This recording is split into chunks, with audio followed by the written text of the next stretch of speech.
बिहार में चुनाव है और इसलिए अब वोटर लिस्ट पर तनाव है। चुनाव आयोग का फरमान इंडिया गठबंधन मानने को तैयार नहीं है।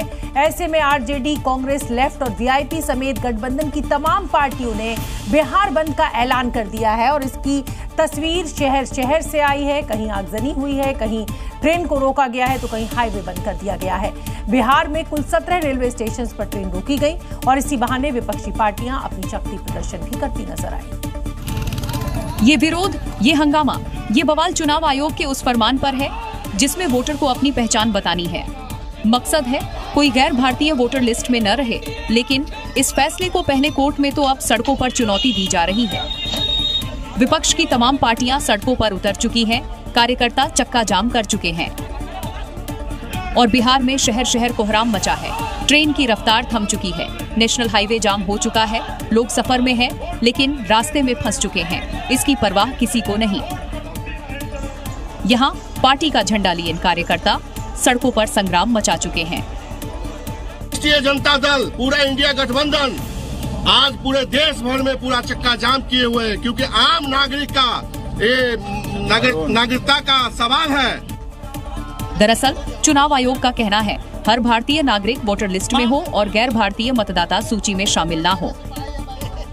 इसके लिए 1987 से पहले की आईडी जरूरी है। इसके अलावा जन्म प्रमाण पत्र, शैक्षणिक प्रमाण पत्र और स्थायी निवास प्रमाण पत्र भी जरूरी है। साथ ही जाति प्रमाण पत्र और पारिवारिक रजिस्टर पत्र को भी इसमें शामिल किया गया है। लेकिन इंडिया गठबंधन के नेता इसी पहचान को लेकर चक्काजाम कर चुके हैं, क्योंकि वक्त कम है, काम ज्यादा, इससे वोट बैंक खिसकने का भी डर है। इधर बिहार बंद के दौरान सब कुछ ठप पड़ा हुआ नजर आया, लेकिन सियासत यहां पर चालू रही। राहुल गांधी इस शक्ति प्रदर्शन में शामिल होने के लिए पटना पहुंच गए और तेजस्वी यादव के साथ रोड शो करते नजर आए। साथ ही विरोध के पीछे की वजह भी बताई। राहुल गांधी ने साफ साफ कहा कि आखिर आधार कार्ड को अमान्य क्यों किया गया, राशन कार्ड की मान्यता रद्द क्यों की गई, मतदाता सूची में नाम के लिए इतनी शर्तें क्यों रखी गई। और इन्हीं सवालों के साथ बिहार की सड़कों पर दो लड़कों की जोड़ी को खूब समर्थन भी मिला, जो चुनावी मौसम में नीतीश कुमार के लिए अच्छी तस्वीर तो नहीं थी कम से कम, क्योंकि दो लड़कों की जोड़ी उत्तर प्रदेश में लोकसभा चुनाव के वक्त कमाल कर चुकी है। अब वही कॉम्बिनेशन बिहार में भी बन रहा है। यहाँ अखिलेश यादव की जगह तेजस्वी यादव ले चुके हैं, लेकिन दूसरी तरफ राहुल गांधी कुछ वैसे ही फुल फॉर्म में नजर आ रहे हैं। पटना में रैली की शुरुआत आयकर गोलंबर से हुई, जो सबसे पहले बीजेपी दफ्तर, आरजेडी दफ्तर, जेडीयू ऑफिस, एजी दफ्तर होते हुए चाणक्य होटल, विधानसभा भवन के बाद चुनाव आयोग के दफ्तर पर खत्म हुई। इस रोड शो के ठीक बाद राहुल गांधी और तेजस्वी यादव ने साझा प्रेस कॉन्फ्रेंस भी की, जिसमें चुनाव आयोग के साथ ही सरकार को भी निशाने पर लिया। मैं हिंदुस्तान की जनता को और बिहार की जनता को कह रहा हूं कि महाराष्ट्र का चुनाव चोरी किया गया था और जैसे महाराष्ट्र का चुनाव चोरी किया गया था, वैसे ही बिहार का चुनाव चोरी करने की कोशिश की जा रही है। हालांकि बीजेपी के नेता राहुल गांधी के मिशन बिहार को पिकनिक बता रहे हैं। अरे वो पिकनिक बनाने आए थे, बिहार की समस्या से उनको कोई लेना देना नहीं, बिहार के विकास के लिए कोई योगदान नहीं। ये लोग पिकनिक मनाने वाले नेता लोग हैं। इस तरह से कांग्रेस पार्टी को महाराष्ट्र में मुक्की खानी पड़ी है, उससे भी ज्यादा दुर्गति कांग्रेस पार्टी की बिहार में होगी, क्योंकि वो जन आधार खो चुके हैं। यानी बिहार की लड़ाई में पहचान तो बहाना है, विपक्ष की कोशिश जेडीयू के वोट बैंक को पाले में लाना है, और उससे भी जरूरी जो वोटर चुनाव आयोग की गाइडलाइन में फिट नहीं बैठते, उनसे सियासी लड़ाई के जरिए समर्थन पाने की कोशिश भी है। अब राहुल गांधी और तेजस्वी यादव की रैली की एक और तस्वीर हम आपको दिखा देते हैं, जिसमें कहा जा रहा है कि पप्पू यादव और कन्हैया कुमार को किसी ने धक्का मारा। इन दोनों नेताओं को मंच तक नहीं पहुंचने दिया गया। पहले कांग्रेस नेता कन्हैया कुमार मंच पर चढ़ने की कोशिश करते हैं। उनका सामना सुरक्षा कर्मी से होता है। कन्हैया कुमार मंच पर चढ़ने और राहुल गांधी के साथ विरोध प्रदर्शन में शामिल होने के लिए गुहार लगाते हैं, लेकिन उन्हें मंच पर चढ़ने की इजाजत तक नहीं मिली। फिर नंबर पप्पू यादव का आया, जो बिहार बंद करने के लिए अपने समर्थकों के साथ विपक्ष के अभियान को सफल बनाने की पुरजोर कोशिश कर रहे थे। लेकिन जब बारी राहुल गांधी के साथ मंच साझा करने की आई, तो वो सियासत की उस सीढ़े पर 2 कदम भी आगे नहीं बढ़ सके। राहुल गांधी के सुरक्षा कर्मियों ने उनका रास्ता रोक दिया और आम कार्यकर्ताओं की तरह पप्पू यादव भी भीड़ में शामिल हो गए।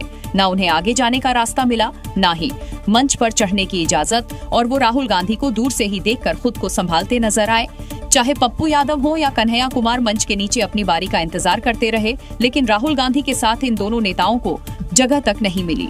1 जुलाई से दिल्ली में पुरानी गाड़ियों को फ्यूल न देने का जो नियम लागू हुआ था वो अब आगे खिसक गया है। 15 साल पुरानी पेट्रोल और 10 साल पुरानी डीजल गाड़ियों पर अब रोक का फैसला जनता के भारी विरोध के बाद टाल दिया गया है। अब पुरानी गाड़ियां फिर से सड़कों पर दौड़ रही हैं और इस फैसले के इर्द गिर्द दिल्ली में ओल्ड गाड़ियों पर बोल्ड पॉलिटिक्स शुरू हो चुकी है। 1 जुलाई से जैसे ही दिल्ली में पुराने वाहनों पर बैन लागू हुआ, लोगों की मुसीबतें शुरू हो गईं, क्योंकि गाड़ियां जब्त की गईं। तो कहीं बड़े पैमाने पर चालान हुए और पेट्रोल पंप से लेकर सड़कें डर की शक्ल ले बैठी। सरकार ने आदेश तो लागू कर दिया, जिसने सीधे लोगों की रोजमर्रा की जिंदगी पर सीधे असर किया। CAQM के आदेश पर एंड ऑफ लाइफ गाड़ियों को पेट्रोल डीजल देने से मना किया गया, लेकिन अब सरकार ने फैसला वापस ले लिया है, जिसे लेकर आम आदमी पार्टी ने बीजेपी पर बड़ा आरोप लगाया है। इन सब के लिए वो जो भी करना पड़ेगा, एड़ी चोटी तक तो उनका अगर जोर लगाना पड़ेगा तो वो भी लगाएंगे। हम दिल्ली के वातावरण को भी साफ करेंगे और दिल्ली की गाड़ियों को भी नहीं जब्त होने देंगे। भारतीय जनता पार्टी ने 10 साल पुरानी गाड़ियों पे जो दोनों कदम उठाए हैं वो 100% फर्जीवाड़ा हैं। ऐसे में बड़ा सवाल ये उठ रहा है कि जब ये नियम लागू किया था तो दिल्ली में बड़े स्तर पर पुरानी गाड़ियां जब्त की गई थी, और अब ये फैसला वापस हो गया है, तो क्या उन्हें उनकी गाड़ियां वापस मिलेंगी? और इस समय की बड़ी खबर आपको बता दें, दिल्ली के कई इलाकों में जोरदार बारिश हो रही है। कनॉट प्लेस समेत कई इलाकों में बारिश के चलते जलभराव भी देखने को मिल रहा है। ITO के पास पानी भरने से परेशानी काफी बढ़ गई है। दिल्ली के कई इलाकों में जलभराव, मूसलाधार बारिश के चलते इस तरीके का जलभराव देखने को मिल रहा है। और सबसे बड़ी दिक्कत की बात यह है कि ये इस समय पीक आवर्स है, यानी दफ्तर से छुट्टी होने का वक्त और दफ्तर से घर जाते हुआ ट्रैफिक, और इस बारिश के चलते हुए, जलभराव के चलते हुए जस की तस गाड़ियां अपनी जगह पर थम गई है रफ्तार दिल्ली की, और जगह जगह ट्रैफिक जैम देखने को मिल रहा है।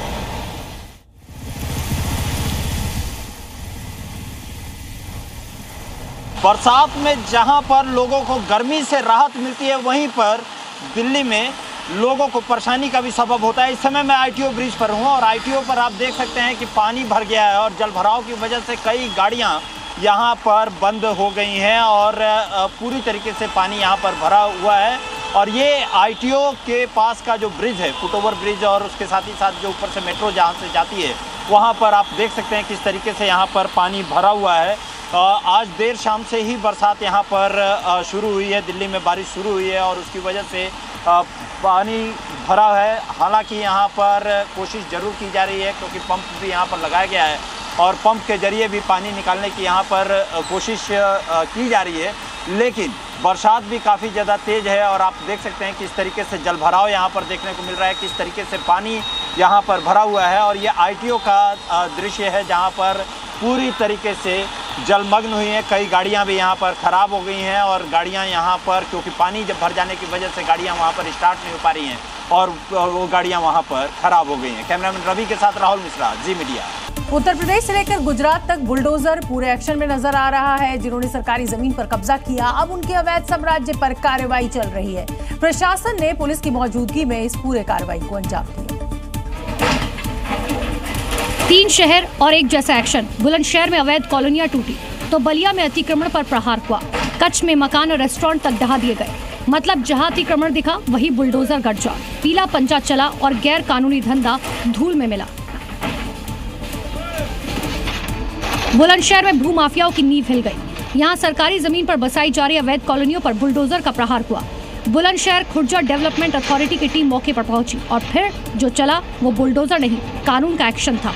मिनटों में कब्जा, समतल दीवारें धूल में तब्दील। बलिया में कहानी और भी पुरानी थी, क्योंकि करीब 40 साल से रेलवे की जमीन पर अतिक्रमण करके कब्जा किया था, जिसे ना नोटिस हिला पाए न चेतावनी। आखिरकार रेलवे ने बुलडोजर चलाकर मिट्टी में मिला दिया। किसी ने सोचा तक नहीं था जो अवैध कब्जे 40 साल से खड़े हैं वो कुछ ही देर में मलबे में बिखर जाएंगे।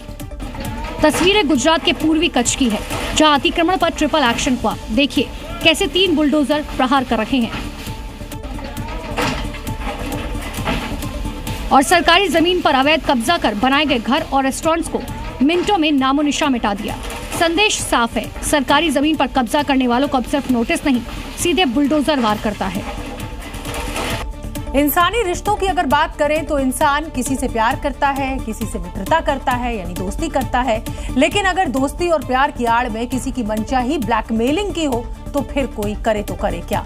मुंबई के सेंटा क्रूज के रहने वाले राज मोरे का भरोसा उसके दोस्तों ने ही तोड़ दिया, जिसे उसने निहायती निजी समझा। उसे पब्लिक करने के नाम पर ब्लैकमेल किया गया और इसके बाद राज मोरे ने आत्महत्या का रास्ता चुन लिया। राज मोरे की दोस्ती सोशल मीडिया के जरिए हुई राहुल परवानी से। दोनों के बीच समलैंगिक रिश्ते बने। निहायती निजी इन पलों को राहुल की दोस्त सबा ने कैमरे में कैद कर लिया और इसके बाद फिर उसे ब्लैकमेल किया जाता रहा। करीब 3 करोड़ रुपए ऐंठे भी गए, लेकिन डिमांड बढ़ती रही और इसी से तंग आकर राज ने आत्महत्या कर ली। इस घटना ने राज की मां को बुरी तरह से तोड़ दिया है। जिस उम्र में उसकी बुजुर्ग मां को सबसे ज्यादा देखभाल की जरूरत होती है, उस उम्र में उसके बेटे ने सुसाइड कर ली, जिसके जिम्मेदार हैं राहुल और सबा कुरैशी, जिन्होंने पैसे ऐंठने के लिए ही राज लीलाधर मोरे से दोस्ती की थी। पेशे से राज चार्टर्ड अकाउंटेंट था। सोशल मीडिया पर दोस्ती होने के बाद इनकी मुलाकातें शुरू हुई, लेकिन दोस्ती के नाम पर राहुल और सबा ने तो कोई और ही प्लानिंग कर ली थी। राज मोरे की मां के मुताबिक साल 2024 में सोशल मीडिया के जरिए राज मोरे और राहुल परवानी की मुलाकात होती है। राहुल परवानी अपनी दोस्त सबा कुरैशी के साथ मिलकर समलैंगिक रिश्तों और उससे जुड़े हुए फोटोग्राफ, वीडियोस के नाम पर राज से उगाही करना शुरू करते हैं। राज को लगातार प्राइवेट वीडियो लीक करने की धमकी देकर ब्लैकमेल किया जा रहा था। इस उगाही से तंग आकर एक दिन उसने कथित रूप से जहर खाकर अपनी जान दे दी।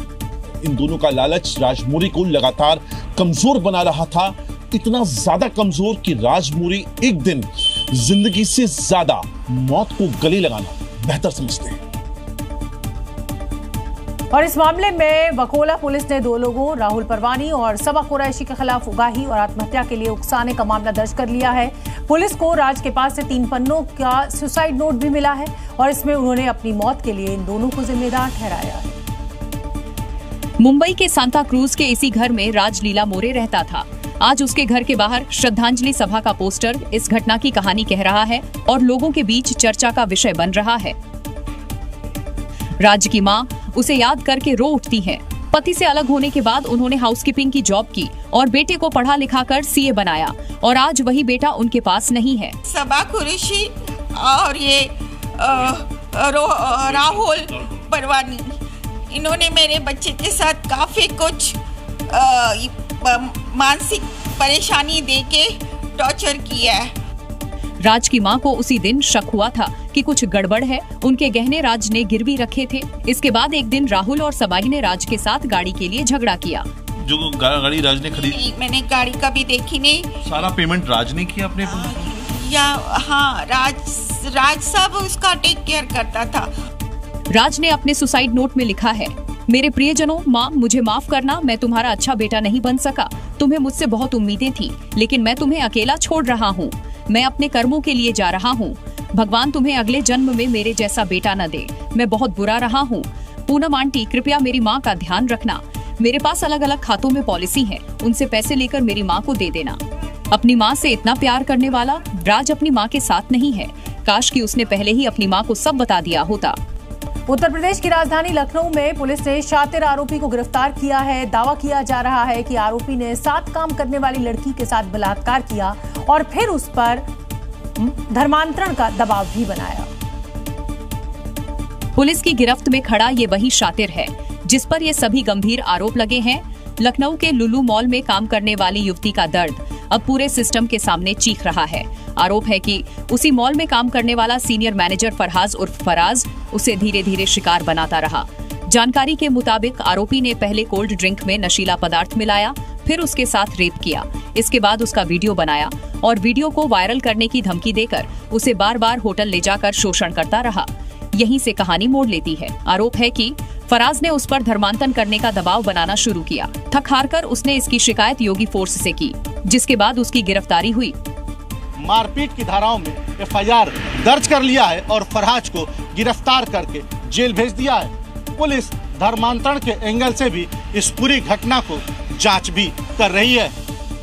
आरोपों की फहरिस्त लंबी है। और अब फराज सलाखों के पीछे है। और मामला सिर्फ गिरफ्तारी का नहीं, अब बारी है कार्रवाई की, क्योंकि योगी फोर्स कानून के दायरे में उसका इलाज करेगी। मोबाइल गेमिंग की लत लोगों के लिए और खासकर बच्चों के लिए कितनी खतरनाक साबित हो सकती है, ये खबर देखकर आप भी समझ पाएंगे।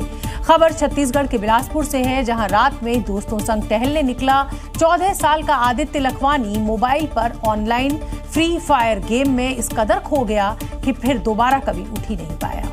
ऑनलाइन गेमिंग की लत ने इस बच्चे की जान ले ली। मृतक के बड़े भाई राहुल लखवानी ने बताया कि वे लोग घूमते हुए गेम खेल रहे थे। उसी दौरान आदित्य ने उसे भी फ्री फायर ऑन करने के लिए कहा और गेम में व्यस्त हो गया। अचानक हादसा हुआ और आदित्य गिर पड़ा। इसके बाद सभी घबरा गए और उसे लेकर अस्पताल दौड़े। आदित्य की गंभीर हालत को देखते हुए डॉक्टरों ने उसे सिम्स रेफर किया, लेकिन तब तक बहुत देर हो चुकी थी। आगे आने के लिए उसका पैर फिसला और सर के बल गिर गया। उसको जैसे ही उठाया, उठाने के बाद उसको डॉक्टर के पास दिखाया।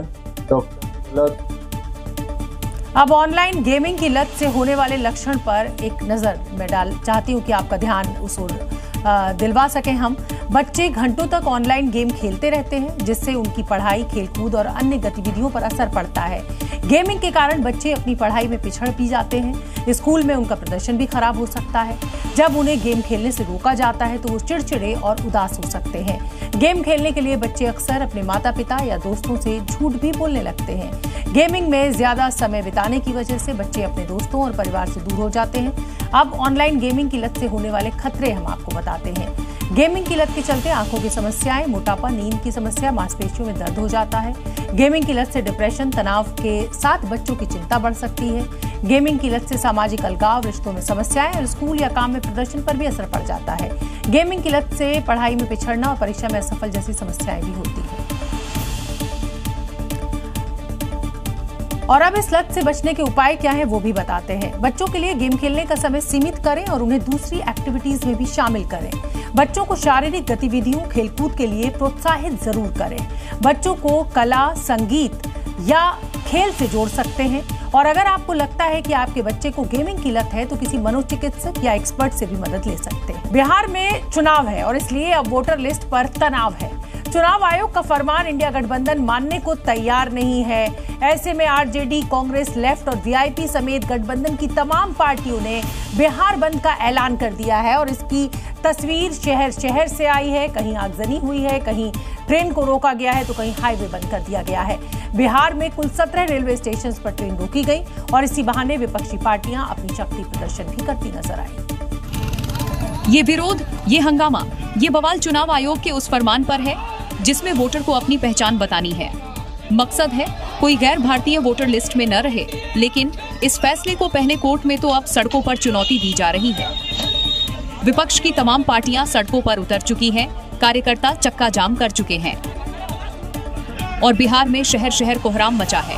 ट्रेन की रफ्तार थम चुकी है, नेशनल हाईवे जाम हो चुका है, लोग सफर में हैं, लेकिन रास्ते में फंस चुके हैं। इसकी परवाह किसी को नहीं। यहाँ पार्टी का झंडा लिए कार्यकर्ता सड़कों पर संग्राम मचा चुके हैं। राष्ट्रीय जनता दल, पूरा इंडिया गठबंधन आज पूरे देश भर में पूरा चक्का जाम किए हुए हैं, क्योंकि आम नागरिक का नागरिकता का सवाल है। दरअसल चुनाव आयोग का कहना है हर भारतीय नागरिक वोटर लिस्ट में हो और गैर भारतीय मतदाता सूची में शामिल ना हो। इसके लिए 1987 से पहले की आईडी जरूरी है। इसके अलावा जन्म प्रमाण पत्र, शैक्षणिक प्रमाण पत्र और स्थायी निवास प्रमाण पत्र भी जरूरी है। साथ ही जाति प्रमाण पत्र और पारिवारिक रजिस्टर पत्र को भी इसमें शामिल किया गया है। लेकिन इंडिया गठबंधन के नेता इसी पहचान को लेकर चक्काजाम कर चुके हैं, क्योंकि वक्त कम है, काम ज्यादा, इससे वोट बैंक खिसकने का भी डर है। इधर बिहार बंद के दौरान सब कुछ ठप पड़ा हुआ नजर आया, लेकिन सियासत यहां पर चालू रही। राहुल गांधी इस शक्ति प्रदर्शन में शामिल होने के लिए पटना पहुंच गए और तेजस्वी यादव के साथ रोड शो करते नजर आए। साथ ही विरोध के पीछे की वजह भी बताई। राहुल गांधी ने साफ साफ कहा कि आखिर आधार कार्ड को अमान्य क्यों किया गया, राशन कार्ड की मान्यता रद्द क्यों की गई, मतदाता सूची में नाम के लिए इतनी शर्तें क्यों रखी गई। और इन्हीं सवालों के साथ बिहार की सड़कों पर दो लड़कों की जोड़ी को खूब समर्थन भी मिला, जो चुनावी मौसम में नीतीश कुमार के लिए अच्छी तस्वीर तो नहीं थी कम से कम, क्योंकि दो लड़कों की जोड़ी उत्तर प्रदेश में लोकसभा चुनाव के वक्त कमाल कर चुकी है। अब वही कॉम्बिनेशन बिहार में भी बन रहा है। यहाँ अखिलेश यादव की जगह तेजस्वी यादव ले चुके हैं, लेकिन दूसरी तरफ राहुल गांधी कुछ वैसे ही फुल फॉर्म में नजर आ रहे हैं। पटना में रैली की शुरुआत आयकर गोलंबर से हुई, जो सबसे पहले बीजेपी दफ्तर, आरजेडी दफ्तर, जेडीयू ऑफिस, एजी दफ्तर होते हुए चाणक्य होटल, विधानसभा भवन के बाद चुनाव आयोग के दफ्तर पर खत्म हुई। इस रोड शो के ठीक बाद राहुल गांधी और तेजस्वी यादव ने साझा प्रेस कॉन्फ्रेंस भी की, जिसमें चुनाव आयोग के साथ ही सरकार को भी निशाने पर लिया। मैं हिंदुस्तान की जनता को और बिहार की जनता को कह रहा हूं कि महाराष्ट्र का चुनाव चोरी किया गया था, और जैसे महाराष्ट्र का चुनाव चोरी किया गया था, वैसे ही बिहार का चुनाव चोरी करने की कोशिश की जा रही है। हालांकि बीजेपी के नेता राहुल गांधी के मिशन बिहार को पिकनिक बता रहे हैं। अरे वो पिकनिक बनाने आए थे, बिहार की समस्या से उनको कोई लेना देना नहीं, बिहार के विकास के लिए कोई योगदान नहीं। ये लोग पिकनिक मनाने वाले नेता लोग हैं। इस तरह से कांग्रेस पार्टी को महाराष्ट्र में मुक्की खानी पड़ी है, उससे भी ज्यादा दुर्गति कांग्रेस पार्टी की बिहार में होगी, क्योंकि वो जन आधार खो चुके हैं। यानी बिहार की लड़ाई में पहचान तो बहाना है, विपक्ष की कोशिश जेडीयू के वोट बैंक को पाले में लाना है, और उससे भी जरूरी जो वोटर चुनाव आयोग की गाइडलाइन में फिट नहीं बैठते, उनसे सियासी लड़ाई के जरिए समर्थन पाने की कोशिश भी है। कांवड़ यात्रा सिर्फ आस्था का नहीं, अनुशासन, धैर्य और एकजुटता का भी प्रतीक है। इस बार उत्तर प्रदेश सरकार ने कांवड़ यात्रियों की सुरक्षा और सुविधा के लिए खास इंतजाम किए हैं। अपराधियों पर सख्त नकेल कसी जा रही है ताकि श्रद्धालुओं की यात्रा शांतिपूर्ण और सुरक्षित बनी रहे। इसके लिए मुख्यमंत्री योगी आदित्यनाथ ने पुलिस अधिकारियों को आदेश जारी किए हैं। और मुख्यमंत्री योगी का आदेश ये है कि उत्तर प्रदेश में ऐसे बदमाशों, शरारती तत्वों और दंगाइयों को पाबंद किया जाए जो कांवड़ यात्रा में बाधा डाल सकते हैं। जिसके बाद शहर शहर चिन्हित बदमाशों से बॉन्ड भरवाया जा रहा है। हिस्ट्री शीटर को थाने में हर दिन हाजिरी लगानी होगी, शांति भंग होने पर जिम्मेदारी तय होगी। थाने में शर्तों के साथ रजिस्टर में साइन करवा लिया गया है। साथ ही बदमाशों को कांवड़ रूट से दूरी बनाने की हिदायत दी गई है। यानी सजा काटने के बाद जो अपराधी जेल से बाहर हैं, उन सभी की पुलिस लिस्ट बना चुकी है और कांवड़ यात्रा के दौरान नजरबंद करने की पूरी तैयारी कर ली गई है। गाँव पड़ा, सामान पड़ा, पूछ लो मेरे बारे में, मुझे कोई गलत बता तो जब मर्जी जब उठा के बंद कर दो। जब पुलिस बुलाती है जब भी चले जाते हैं, जैसे बोलती है ऐसा करते हैं। जब थाने बुलाती थाने चले जाते हैं, यहाँ पर आते यहाँ बात कर लेते हैं, बस साइन करा लेते हैं और कुछ नहीं, इससे ज्यादा कुछ नहीं। हाँ, फोटो भी खींचते हैं। हाँ, फोटो वगैरह भी होते हैं। यूपी सरकार ने कांवड़ यात्रा के मद्देनजर सुरक्षा के पुख्ता इंतजाम किए हैं। हाईवे पर रूट डायवर्जन लागू है। हर जिले में कंट्रोल रूम सक्रिय हैं और ड्रोन से निगरानी हो रही है, क्योंकि सावन की ये यात्रा सिर्फ एक धार्मिक अनुष्ठान नहीं, ये हमारी परंपरा, संस्कृति और एकता की मिसाल है। भक्ति के इस पथ पर अनुशासन और सहयोग सबसे जरूरी है।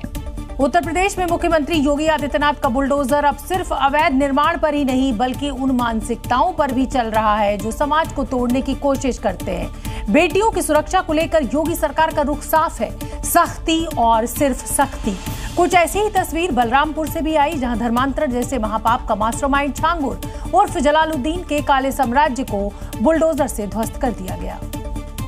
नंबर गिनते जाए, 1-2 नहीं बल्कि योगी के बुलडोजर पंच से जल्लाद गैंग का रहस्य लोक चकनाचूर हो गया, मिट्टी में मिल गया। 2 दिन से बलरामपुर में छांगुर उर्फ जलालुद्दीन के घर पर बुलडोजर एक्शन जारी है। अब सीएम योगी ने भी साफ बता दिया कि कैसे इन जल्लादों का वक्त पूरा हो चुका है। बलरामपुर में आपने देखा होगा, एक जल्लाद को हम लोगों ने वहां पे भी गिरफ्तार किया है। कैसे वहां हिंदू बहन बेटियों के इज्जत के साथ खिलवाड़ करता था, पैसे में सौदेबाजी करता था।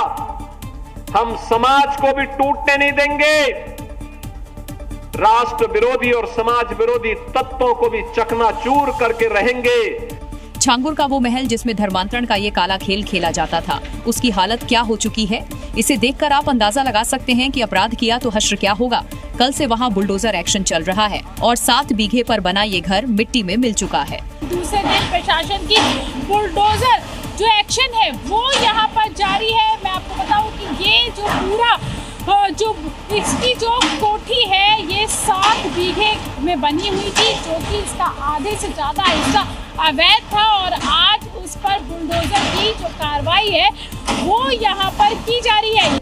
जो खुलासे हुए हैं उसके मुताबिक छांगुर हिंदू बेटियों को अपने जाल में फंसाता था, जाति के हिसाब से अलग अलग रेट कार्ड भी तय किए हुए थे और इसके लिए विदेशों से फंडिंग भी जुटाया करता था। लेकिन जैसे ही योगी सरकार को राष्ट्र विरोधी खेल का पता चला, छांगुर के काले साम्राज्य को मिट्टी में मिला दिया।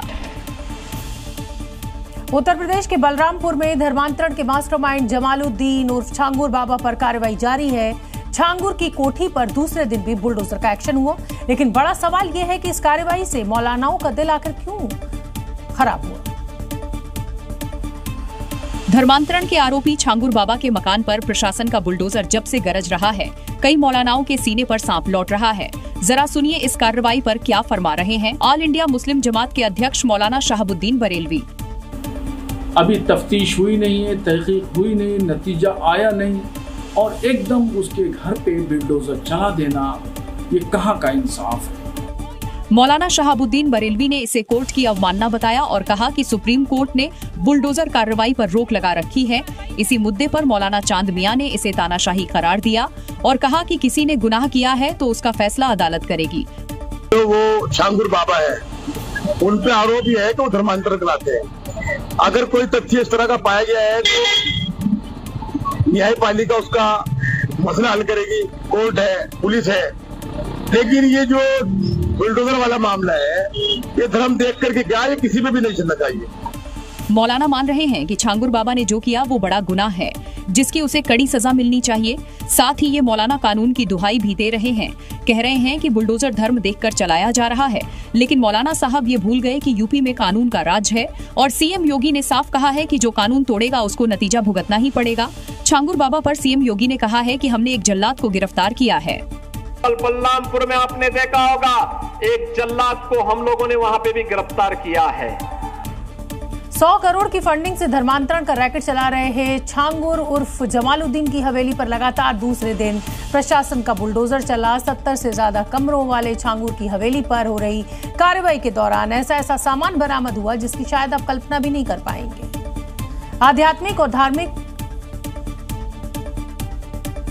कर हिंदू लड़कियों को बहकाने वाला छांगुर इस्लामिक देशों से आने वाले फंड का तो खुलासा हो ही गया है।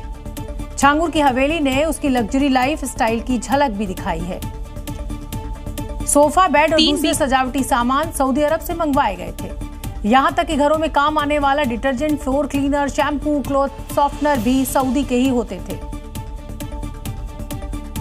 3 बीघा जमीन पर बनी करोड़ों की हवेली के अंदर इन सामानों को देखकर पुलिस भी चौंक गई। एक तरफ छांगुर की अवैध संपत्ति पर कार्रवाई चल रही थी, दूसरी ओर उस हवेली में मौजूद कमरों में उसके राज एक एक कर खुल रहे थे।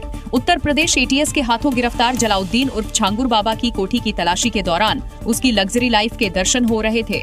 सोफा से लेकर बेड तक, सजावटी सामान से लेकर घर में इस्तेमाल में आने वाली एक एक चीज तक, वहां मौजूद हर वस्तु इस बात की तस्दीक कर रही थी कि बाबा की दुनिया बाहर से जितनी धार्मिक और आस्थावान नजर आती थी, अंदर से उतनी ही लग्जरी थी। लेकिन सबसे ज्यादा हैरान किया, रोजमर्रा की जिंदगी में काम आने वाले सामानों ने डिटर्जेंट से लेकर फ्लोर क्लीनर तक इम्पोर्टेड थे और सारे के सारे सऊदी अरब से मंगवाए हुए सामान आप देख रहे हैं। ये देखिए, ये जो सामान आप देख रहे हैं, ये सारा सामान जो है विदेशों से आया हुआ है। यानी कि छांगुर बाबा और उसका जो परिवार था नीतू, ये सारा सामान जो है वो विदेशों से यूज करते थे। ये देखिए, ये जो है ये भी सऊदी अरब से है। ये छांगुर का सऊदी प्रेम और उसकी शौकीन फितरत है, या फिर लोगों को प्रभावित करने की कोशिश कि वो सऊदी से मंगवाए। हलाल सर्टिफाइड प्रोडक्ट का ही इस्तेमाल करता था, या शायद रैकेट के लिए फंडिंग करने वाले इस्लामिक देश फंड के साथ साथ ये सामान भी छांगुर और उसके एजेंट्स को देकर खुश रखने की कोशिश करते थे। ये तो छांगुर बाबा और जमालुद्दीन का सिर्फ एक पहलू भर है जो पैसे आने के साथ ही आ जाता है, और उस पर से ये पैसे तो इसी काम के लिए आते थे कि लड़कियों पर पैसे से प्रभाव बनाओ, उनका मजहब बदलवाओ। ले देकर उनकी हवेली ने कुछ ऐसे राज भी खोले हैं जो ये बताते हैं कि छांगुर तबीयत से काफी शौकीन मिजाज था। लेकिन संभव है कि पैसा, पावर और प्रभाव की वजह से उसके खिलाफ शिकायतें दर्ज न हुई हो, या फिर मारे लोक लिहाज के पीड़िताएं ऐसा न कर पाई हों। संभव ये भी है कि उसकी हवेली में धर्मांतरण के साथ साथ अलग से ये रैकेट भी चल रहा हो, जिसकी पुष्टि करते हैं कमरों से मिले आपत्तिजनक सामान, जो छांगुर की मसाज मिस्ट्री की गवाही चीख चीख कर दे रहे हैं। जी मीडिया की टीम छांगुर की हवेली के कमरों का मुआयना कर रही थी, तभी हमारे कैमरों में वो सामान कैद हो गए। शारीरिक ताकत बढ़ाने का दावा करने वाले कई तरह के ऑयल वहाँ मौजूद थे।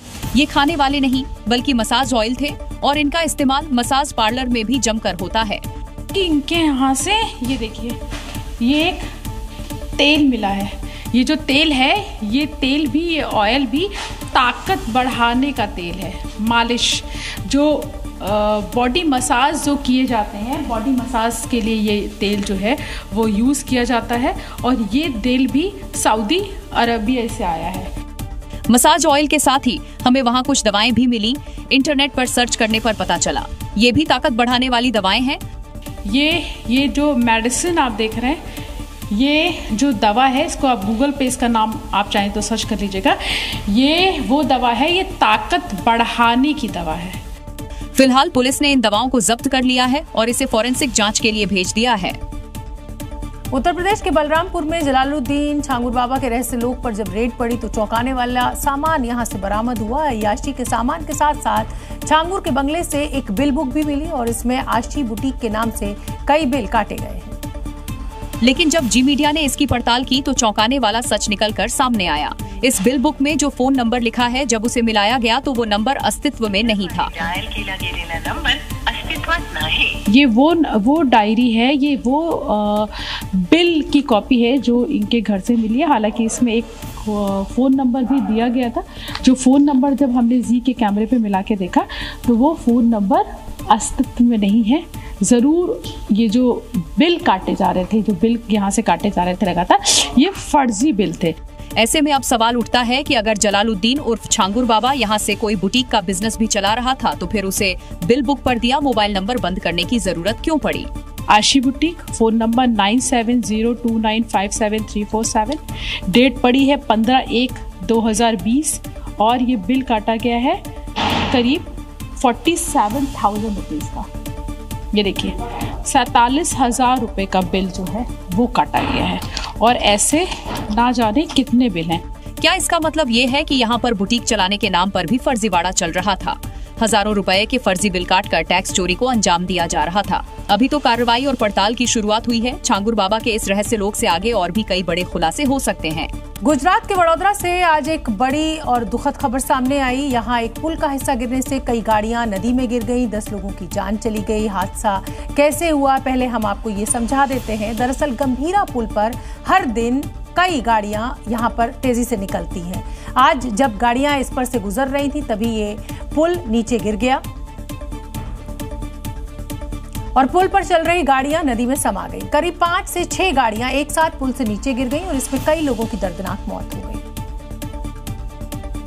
ये वडोदरा जिले का गंभीरा पुल है जो अब अपने पुराने दिनों की मजबूती को खो चुका है। 4 दशक पुराने इस पुल का एक हिस्सा अचानक टूट गया और उस वक्त पुल पर चल रहे वाहन सीधे नीचे नदी में जा गिरे। पहले खबर आई कि हादसे में 3 लोगों की मौत हुई, जिसके बाद मौत का आंकड़ा धीरे धीरे बढ़ने लगा। हादसा इतना भीषण था कि ट्रक और टैंकर के ड्राइवरों को संभलने तक का मौका नहीं मिल सका। हादसे के तुरंत बाद मौके पर राहत बचाव टीम पहुंची, जिन्होंने वक्त रहते कई लोगों को सुरक्षित बाहर निकाला, लेकिन कई लोगों की मौत नदी में डूबने से हो गई। इन तस्वीरों से अंदाजा लगाया जा सकता है हादसा कितना भीषण था। कुछ गाड़ियां नदी में समा गई, एक ट्रक पुल के आखिरी छोर पर लटक गया। लोगों को बचाने के लिए रेस्क्यू ऑपरेशन चलाया गया। तो ये पुल जो है जर्जरित था और जो ब्रिज है उसमें कहीं ना कहीं ये तंत्र की भी बेदरकारी सामने हो सकती है, क्योंकि 2 से 3 साल से ये ब्रिज द्वारा जो जर्जरित था और यहाँ पर जो ये ब्रिज चालू रखा गया था। फिलहाल बचाव कार्य के साथ प्रशासन अलर्ट पर है, लेकिन यह हादसा एक बड़ा सवाल छोड़ जाता है कि आखिर कब तक पुराने और जर्जर हो चुके पुलों पर जनता की जान जोखिम में डाली जाएगी। गुजरात में हो रही भारी बारिश की वजह से कई शहर बाढ़ की चपेट में आ गए। आम लोगों का जीवन तो अस्त व्यस्त हो ही गया, जानवरों के लिए भी ये बारिश मौत का सैलाब लेकर आई और इसमें डूबकर 5 ऊंटों की मौत हो गई। गुजरात के वडीनार के तट पर पानी में डूबते इन ऊंटों को देखकर रेस्क्यू ऑपरेशन चलाया गया। बाढ़ के पानी में डूबते इन ऊंटों में से कई बचा लिए गए, लेकिन 5 ऊंटों की मौत हो गई। हैरान करने वाली बात यह है कि रेगिस्तान का जहाज कहे जाने वाले ये ऊंट बाढ़ में बहते तैरते कच्छ से तकरीबन 350 किलोमीटर दूर वडीनार पहुंच गए थे। ये बेजुबान मीलों सफर तय कर किनारे तक पहुंच गए थे और पानी से निकलने की जद्दोजहद कर रहे थे। स्थानीय लोगों ने इन बेजुबानों को देखते ही प्रशासन को इसकी जानकारी दी। इन्हें बाहर निकाला गया। मेडिकल टीम पहुंची, लेकिन 5 ऊंटों को नहीं बचाया जा सका।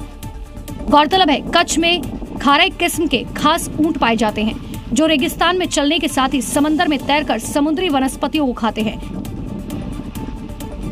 लेकिन इस बार उनका ये सफर कुछ किलोमीटर नहीं बल्कि 350 किलोमीटर से ज्यादा का हो गया। लिहाजा ये बहुत ज्यादा थक गए और लगातार कई घंटों तक पानी में रहने की वजह से बहुत भूखे थे। साथ ही इनके पेट में पानी भी भर गया था, जो उनकी मौत की वजह बना। Zee News।